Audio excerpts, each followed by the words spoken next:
Welcome to the Smart Business Revolution. Revolution. Revolution. Revolution. You want a revolution? You say you want a revolution? Revolution.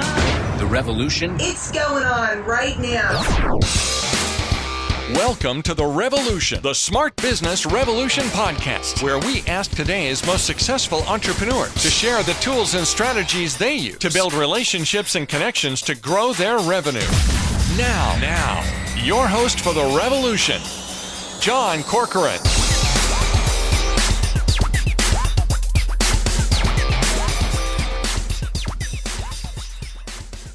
All right, welcome everyone. John Corcoran here, the host of this show. Each week I get to talk to really interesting CEOs, founders, and entrepreneurs of all kinds of different companies, ranging from Netflix, YPO, EO, Activation Blizzard, Lending Tree, OpenTable, Axe Software, many more. I'm also the co-founder of Rise25, where we help connect B2B business owners to their ideal prospects. And before I introduce today's guest, I want to give a big thank you to Chad Gill. Check out the This Is Concrete podcast. He's a client of ours, doing a great job with that. And he introduced me to today's guest, who is Tom Bauer. He's a seasoned entrepreneur and business advisor. He's founded and operated 3 of his own companies, worked with a diverse range of different companies, from startups to Fortune 50 companies. His companies include, get this, a women's shoe import business, a coupon and direct mail business, and he also has even exported Turkish carpets at a huge markup into the US. He's got nearly 3 decades of global management and consulting experiences across multiple different industries. So we're going to talk a little bit about some of the things that he looks at in different companies in order to find gaps in the market. He's also a certified EOS implementer, helping leadership teams to implement EOS in their companies. And he's the author or co-author of the books, What the Heck is EOS? With Gino, Wickman, and ProfitWorks, Unravel the Complexity of Incentive Plans to Increase Employee Productivity, Cultivate and Engage Workforce, and Maximize Your Company's Potential. And also he has his BA from Hope College and his MBA from the, I'm going to butcher this, the Fuqua School of Business at Duke University. Got it right? Okay, cool. That's not an easy one. All right, so we're going to launch into it. Tom, thanks so much for being here. And you got such an interesting background. You grew up in Michigan, get your degrees, and then often see the world. And you worked in Israel, you worked in India, you worked in Istanbul, all these different places. And you said of all the different things you've done, one of the hardest things you've done is selling automobile insurance in Pakistan. I don't know how you got into that, but what were some of the unique challenges to Sure. selling automobile insurance in Pakistan? Sure. So first, John, thank you very much for having me today. It's a pleasure to be with you, and thank you to all your listeners for listening to me for a little bit here. Pakistan's an interesting market for a couple of reasons. First of all, in a lot of Muslim countries, they don't really believe in insurance as a product. And there's a lot of religious and historical reasons behind that I won't get into. But secondly, in a lot of developing countries, the legal system and the police systems are not set up to really help, if you want to call it that, with insurance claims. And so we had to figure out, one, how to overcome those historical, religious, and belief factors. And then secondly, you're selling something that's invisible, right? Insurance is an invisible product. You can't put your hands on it. So culturally, again, that's a huge, obstacle to overcome. And then finally, from a policing standpoint, it was very easy to steal a car, drive an hour to another police jurisdiction, and one police jurisdiction didn't talk to the other. And you see that all over the world in developing countries. And in fact, there's even some of that in the US, believe it or not. And so that's why it was difficult, overcoming those cultural barriers and then also just the system barriers that are there. But, I loved living in that part of the world. And as we talked about earlier, I doubled revenues in that region of the Middle East and South Asia to 200 million in 2 years. And a lot of that was by identifying the differences in cultures and the gaps. So why did people actually need insurance?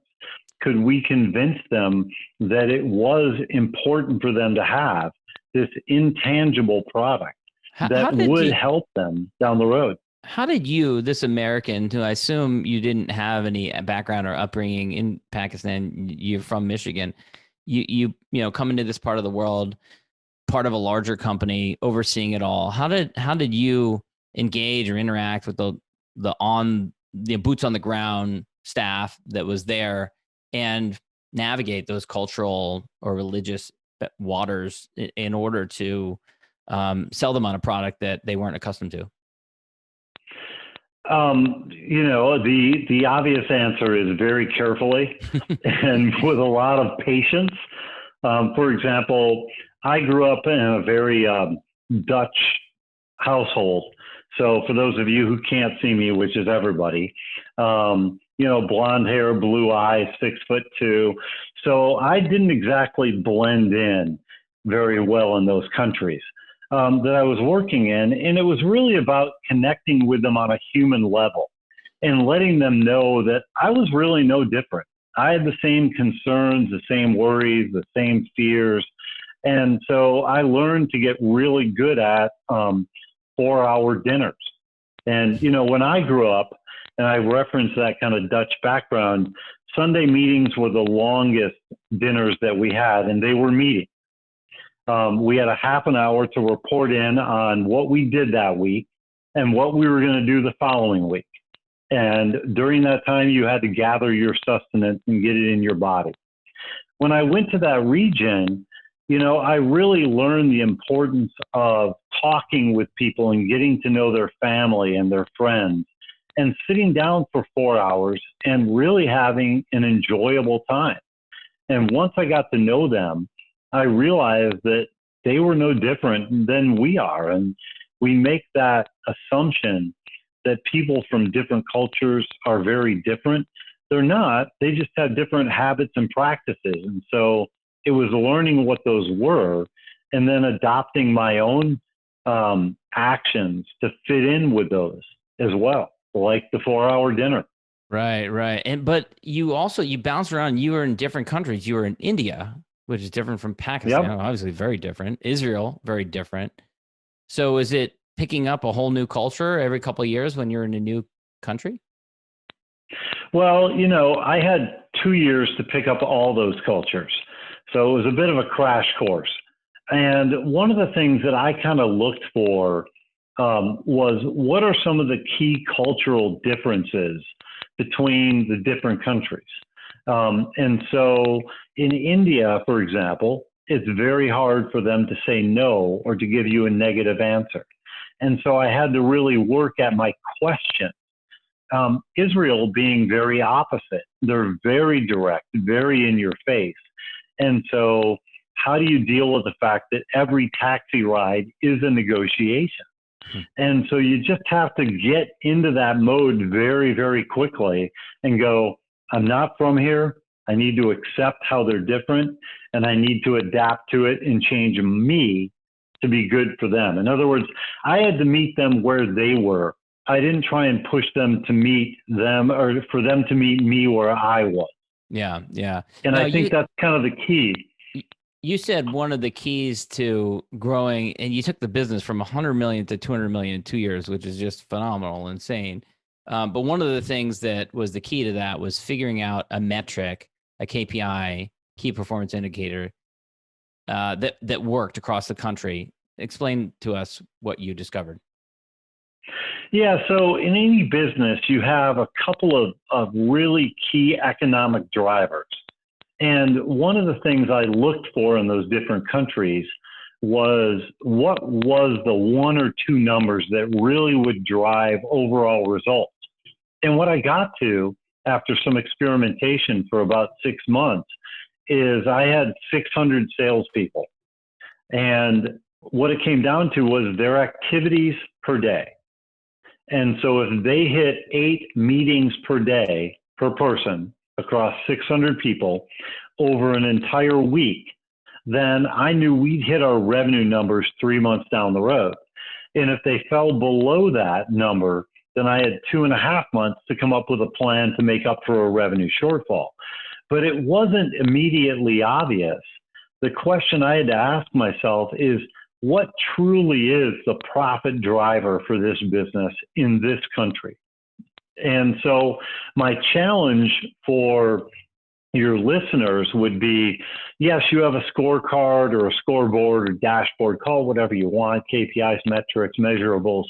At the end of the day, though, what's the one thing that you're really driving where you measure X or profit per X? What's that one thing? Is it profit per person, profit per some activity measure? I like activity measures because they tend to be leading and not lagging indicators. But it took me about 6 months to really come up with that and get to where I had a good number. And, John, I'll add this in as well, is that when people are coming up with their scorecard, scoreboard, metrics, whatever, they think they have to get it right the first time. They think it has to be perfect. When in actuality, it's an iterative process. And you just need to start looking more importantly, not is it off this week, but what are the trends? And when you put those two things together, profit per X, that one number that really drives your business, and then the trends, you can really make a lot of change happen. Yeah. I want to ask you about founding 3 companies. So you leave the corporate world, the executive path, and you go and start your own company in Istanbul. And you actually looked around and saw that they didn't have much of a market for coupon and direct mail. So you kind of introduced coupons to the Turkish market. Talk a little bit about how that came about.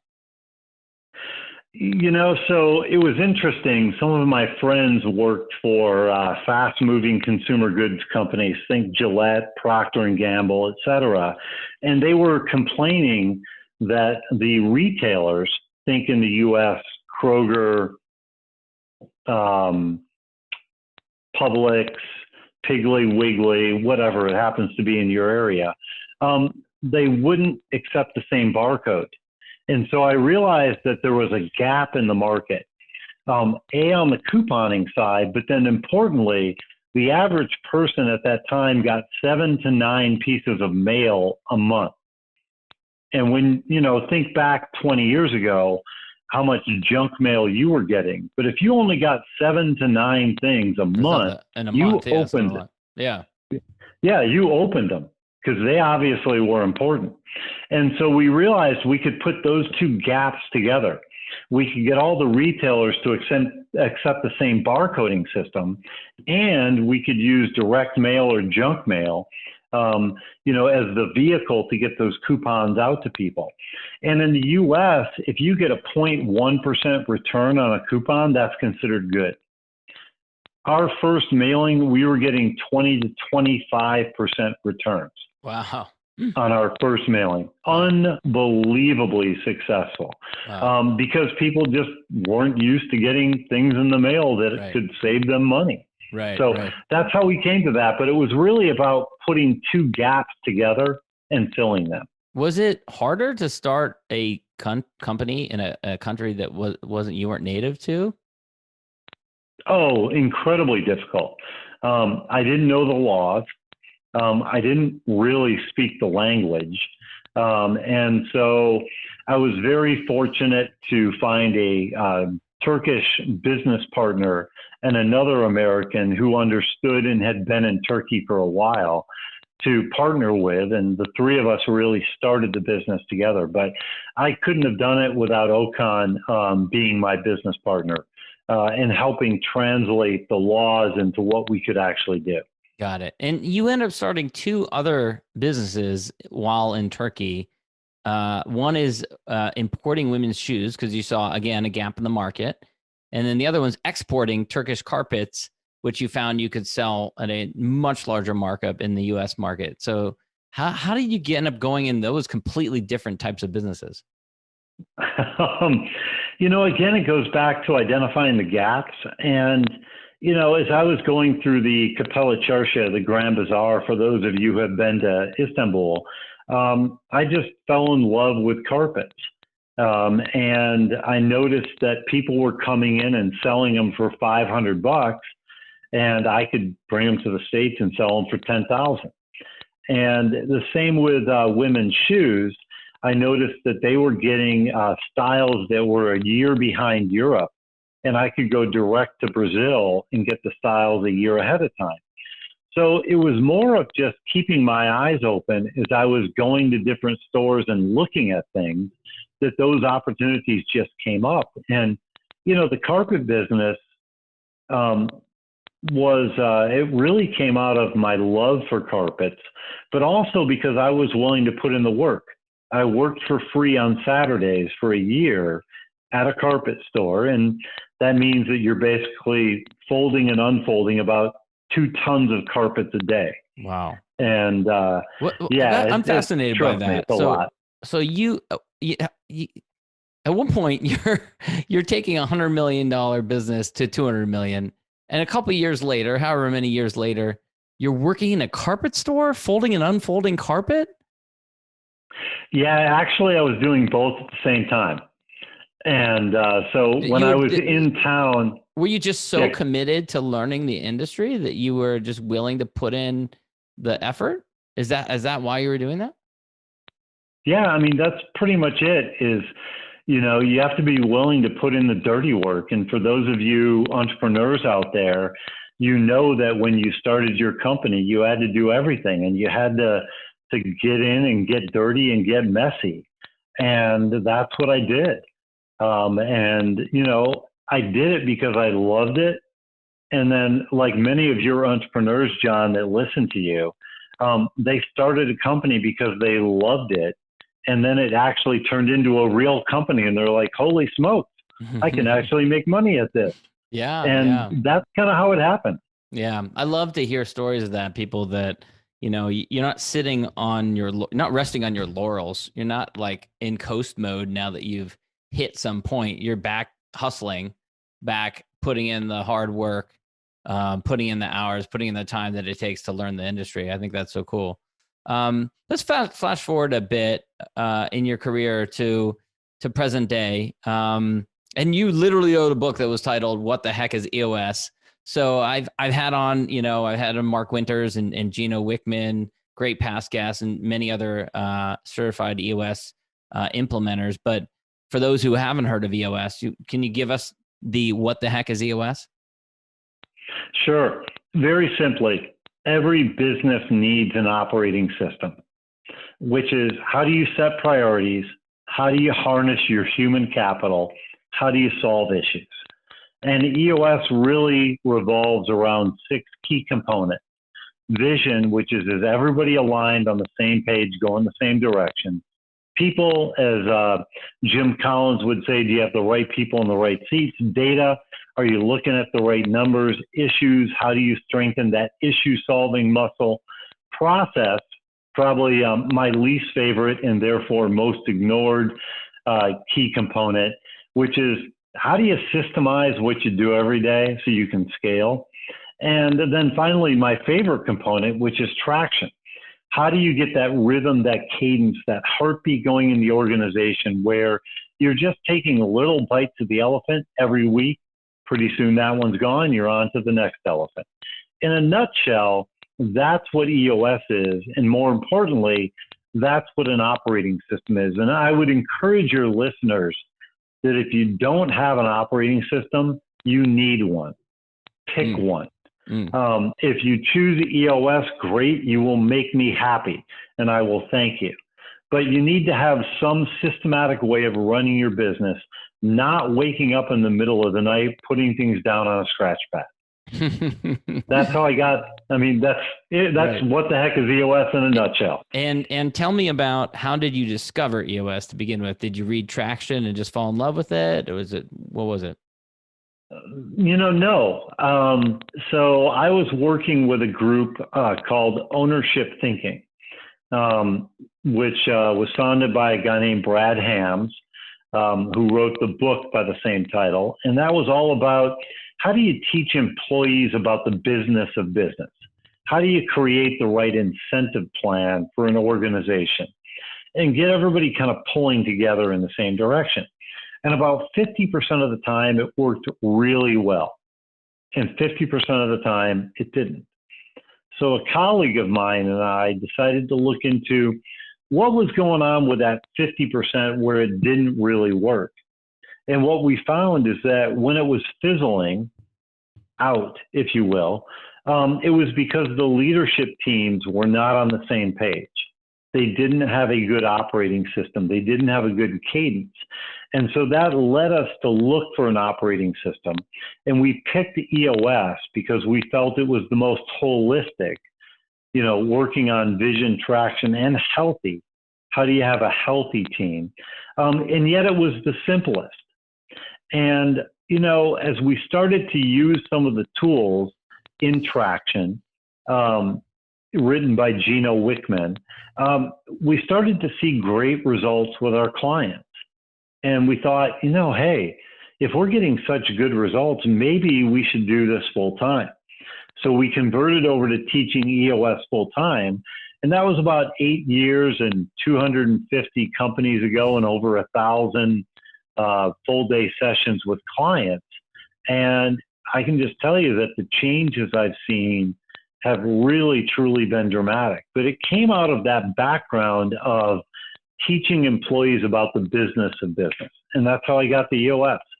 And tell me about how you go from being one of hundreds of certified implementers for the system to actually partnering with the guy, Gino, who wrote the book, who created the system, and writing another book, What the Heck is EOS? How did that end up happening?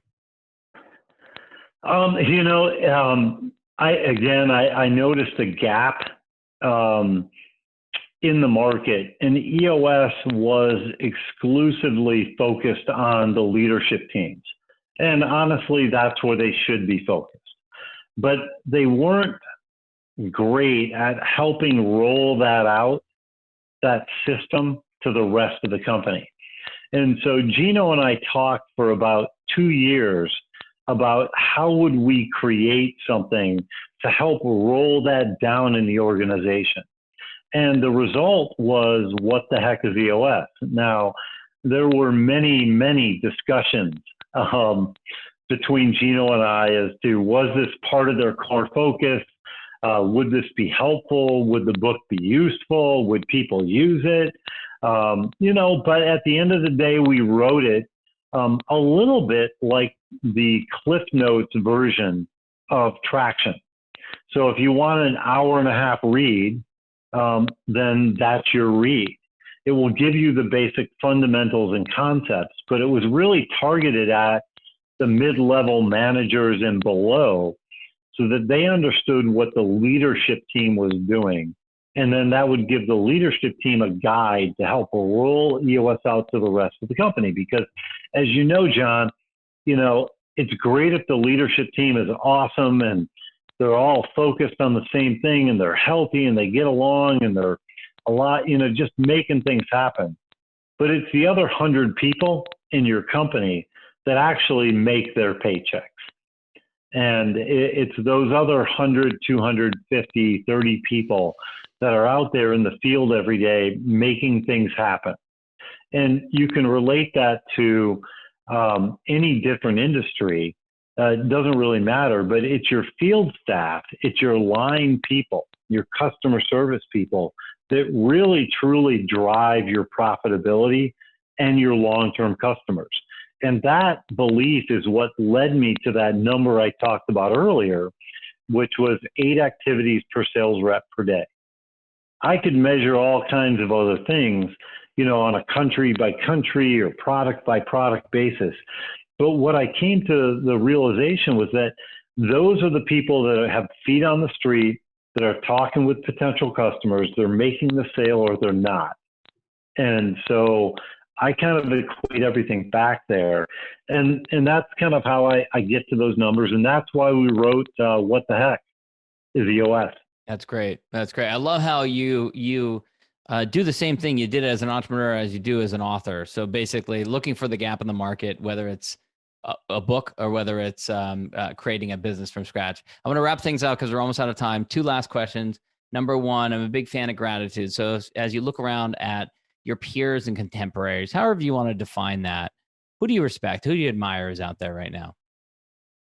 Well, obviously, I need a huge shout out to Gino Wickman, the founder of EOS, and just the mentoring and coaching that he's given me and the opportunity to really, fill my role in the universe, to use my unique God-given talent, that I hadn't really found before. So he was instrumental in helping me find that, and then really living the life that I live now. I'd also have to give a shout out to Brad Hams, who wrote Ownership Thinking, because that really got me in touch with the employee side of the business. And it's very easy to sit in the executive suite and not really think about how the employees are thinking about the business on a day-to-day basis, or if they even are. Because in most cases, if you surveyed your employees as an owner or entrepreneur, your employees think you have a money tree in the backyard. And you just go out and shake that money tree whenever you need some more cash. And then, my colleagues, we have a small group called the Honey Badgers, and I'll just give a shout out to them for coaching, mentoring me, and frankly, calling me out and having hard conversations with me when we needed to. So those would be just some people I'd give a lot of gratitude for my success to. The Honey Badgers, that sounds like an informal thing, or is that a formal thing? Oh, it's completely informal. Completely informal. They know who they are. But it's just a group of, and they know who they are. Is there anyone you want to mention? Give them a shout out or website or company name or anything like that? Or is this a secret society type thing? No, it's not a secret society at all, but they're all EOS implementers. And, you can find them. They won't say Honey Badgers, but they're the top people. And they know who they are, and it's more for me giving them accolades than any type of shout out for them. Cool. or any type of biz dev.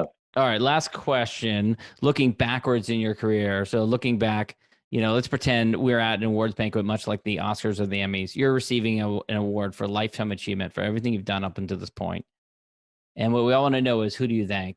In addition to family and friends, of course, we always thank them. But who are the mentors? Who are the teachers? Who are the coaches? Who are the business partners? Who are the investors? Who are the people that you would acknowledge in your remarks?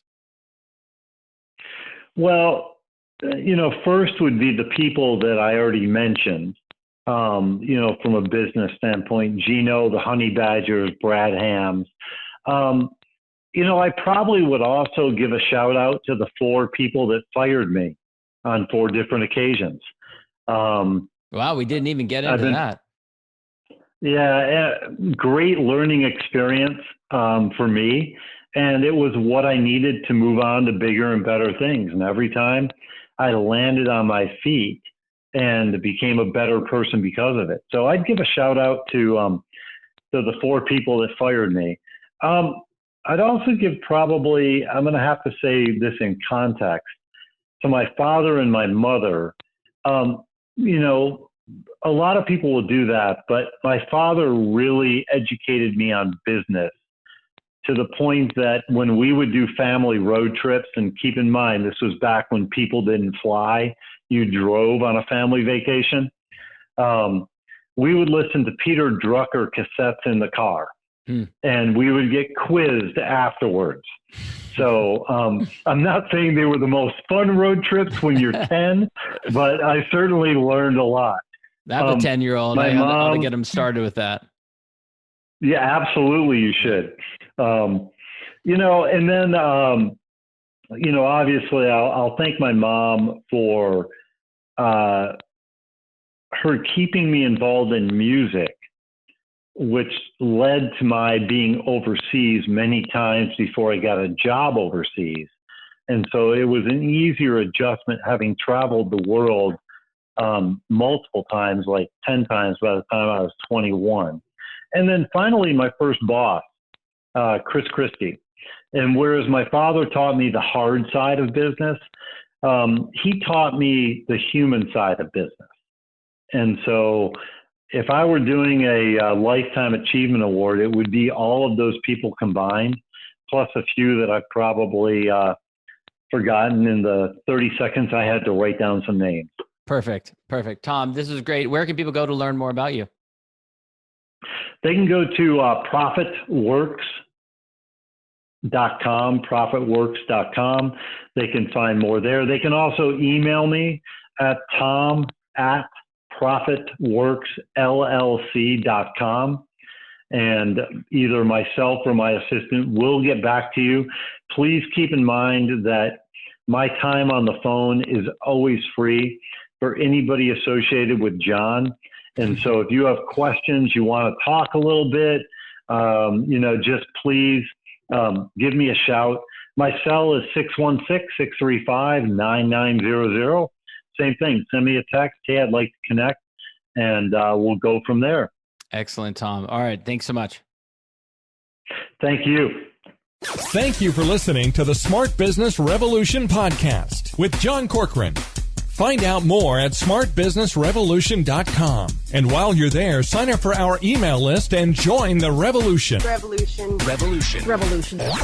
And be listening for the next episode of the Smart Business Revolution podcast.